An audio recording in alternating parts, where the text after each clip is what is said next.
ನಾವು ಯಾವಾಗ್ಲೂ ಎಂಥ ಸಮಯನ ನೋಡಿದೀವಿ ಅಂದ್ರೆ, ಎಷ್ಟೋ ಸಲ ನಮ್ಮ ಜೀವನದಲ್ಲಿ ಸಮಸ್ಯೆಗಳು ಬಂದಿವೆ. ಎಲ್ಲರ ಜೀವನದಲ್ಲೂ ಸಮಸ್ಯೆಗಳು ಬರುತ್ತವೆ. ನಾವದಕ್ಕೆ ಪರಿಹಾರ ಕಂಡುಕೊಳ್ಳೋ ಪ್ರಯತ್ನ ಮಾಡ್ತೀವಿ. ಕೆಲವು ಸಲ ಪರಿಹಾರ ಸಿಗುತ್ತೆ, ಆದ್ರೆ ಎಷ್ಟೋ ಸಲ ನಾವೆಷ್ಟೇ ಪ್ರಯತ್ನ ಪಟ್ಟರೂ ಕೂಡ ಸಮಸ್ಯೆಗೆ ಪರಿಹಾರ ಸಿಗೋದೇ ಇಲ್ಲ. ಹಾಗಾದಾಗ ಕೆಲವು ಸಲ ಮನುಷ್ಯ ತುಂಬಾ ವಿಚಲಿತನಾಗಿ ಹೋಗ್ತಾನೆ.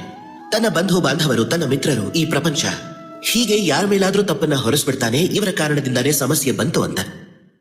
ಒಂದ್ ವೇಳೆ ನಿಮಗೆ ನಾನೇನಾದ್ರೂ ಸಲಹೆ ಕೊಡೋದಾದ್ರೆ ಅದು ನಿಮ್ಮ ದೃಷ್ಟಿಕೋನವನ್ನ ಬದಲಾಯಿಸಿ ನೋಡಿ. ಯಾವ ದೃಷ್ಟಿಕೋನದಿಂದ ನೋಡ್ಬೇಕು ಅಂದ್ರೆ, ಈ ಪ್ರಪಂಚದಲ್ಲಿ ಯಾವುದೇ ಸಮಸ್ಯೆ ಬಂದ್ರೂ ಅದಕ್ಕೆ ಯಾರು ಕಾರಣರಲ್ವೇ ಅಲ್ಲ. ನೀವೂ ಅಲ್ಲ, ಬೇರೆ ಯಾರೂ ಅಲ್ಲ. ಇವೆಲ್ಲ ಕೇವಲ ನಿಮ್ಮ ಆಲೋಚನೆ, ನಿಮ್ಮ ದೃಷ್ಟಿಕೋನ ಮತ್ತೆ ನಿಮ್ಮ ಮನಸ್ಸಿನ ಆಟ. ಹೇಗೆ ತಿಳಿಸಿ ಹೇಳ್ತೀನಿ. ನಮ್ಮ ಮನಸ್ಸು ಯಾವಾಗ ದೃಢವಾಗಿರುತ್ತೋ ಆಗ ಅತಿ ಕಷ್ಟದ ಪರಿಸ್ಥಿತಿನೂ ಕೂಡ ನಮ್ಮ ಮುಂದೆ ಅದು ದೊಡ್ಡ ಸವಾಲಾಗಿ ಬಂದು ನಿಲ್ಲತ್ತೆ.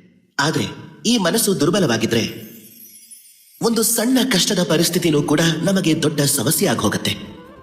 ಆದ್ರೆ ದೃಢವಾದ ಮನಸ್ಸು ಕಷ್ಟದ ಪರಿಸ್ಥಿತಿಯಲ್ಲಿ ಸವಾಲನ್ನ ಸ್ವೀಕರಿಸುತ್ತೆ, ಆ ಸವಾಲಲ್ಲಿ ಅವಕಾಶವನ್ನ ಹುಡುಕುತ್ತೆ. ನಾವು ಕೂಡ ಇದನ್ನೇ ಮಾಡಬೇಕು.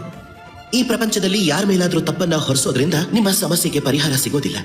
ಅದಕ್ಕೆ ಈ ಪ್ರಪಂಚದ ಮೇಲೆ ತಪ್ಪನ್ನ ಹೊರಿಸೋದ್ರ ಬದಲು ಆ ಸಮಸ್ಯೆಯ ಮೂಲದವರೆಗೂ ಹೋಗಿ ಅದನ್ನ ಅರ್ಥ ಮಾಡ್ಕೊಳ್ಳಿ.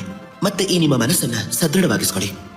ನಿಮ್ಮ ಮನಸ್ಸು ದೃಢವಾಗಿದ್ರೆ ಆಗ ಈ ಪ್ರಪಂಚದಲ್ಲಿ ಎಷ್ಟೇ ದೊಡ್ಡ ಕಠಿಣವಾದ ಪರಿಸ್ಥಿತಿ ಬಂದರೂ ಕೂಡ, ನಿಮ್ಮ ಜೀವನದಲ್ಲಿ ಎಂಥ ದೊಡ್ಡ ಕಷ್ಟ ಬಂದರೂ ಕೂಡ ನೀವು ನಿಮ್ಮ ಗುರಿ ತಲುಪೋದನ್ನ ಯಾರೂ ತಡೆಯೋಕ್ಕಾಗೋದಿಲ್ಲ. ಬನ್ನಿ ನನ್ನ ಜೊತೆ ಪ್ರೀತಿಯಿಂದ ಹೇಳಿ, ರಾಧೇ ರಾಧೆ.